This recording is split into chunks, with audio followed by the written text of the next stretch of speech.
Deep in the Peloponnese Mountains lies an ancient site whose legacy is very much alive. The very mention of its name inspires awe. Sparta.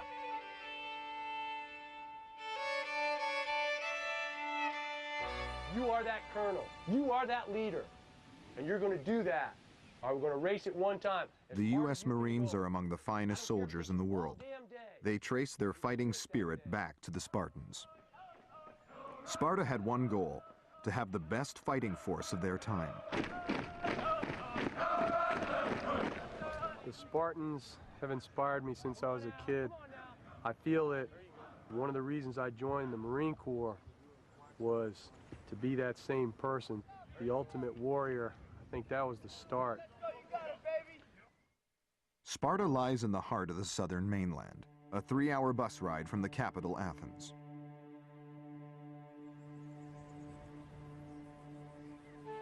These citrus and olive groves were once harvested by slaves called helots. Rumblings of a slave rebellion touched off Sparta's transformation into an armed camp. The Spartans realized that unless they turned themselves into a war machine and really 24 hours a day were on guard against helot revolt, that numerically they were so outnumbered that they could be overwhelmed by their own slaves. From then on, every Spartan man, woman, and child girded for war. Training began even before conception. It was believed 2 fit parents would produce stronger offspring, so Spartan women were forced to train just as hard as the men.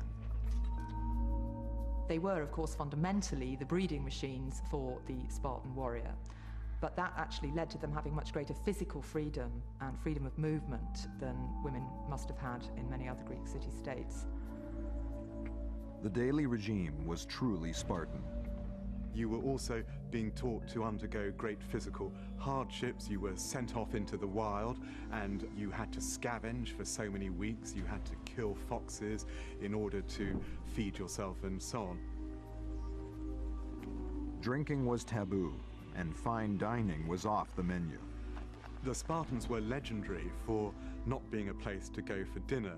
The diet was extremely frugal. For instance, there was a famous Spartan broth. So it was a no-frills diet, which was intended to discourage you from gluttony. Only on the battlefield did Sparta allow a trace of ostentation. Spartan men prided themselves on their long flowing locks, defiantly combing their hair in the presence of the enemy, and their scarlet cloaks became a symbol of pride. The Spartans sealed their reputation at Thermopylae, where 300 soldiers tried to halt a vast Persian army of 100,000. It was like Custer's last stand. They had Persian arrows raining down on them, and each of them just fought literally to the death.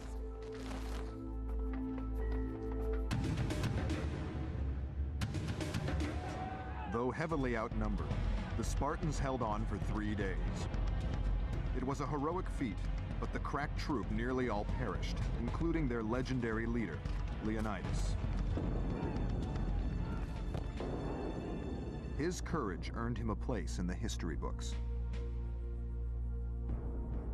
Wandering Sparta's ruins today, you feel the formidable spirit of the past still clinging to the stones.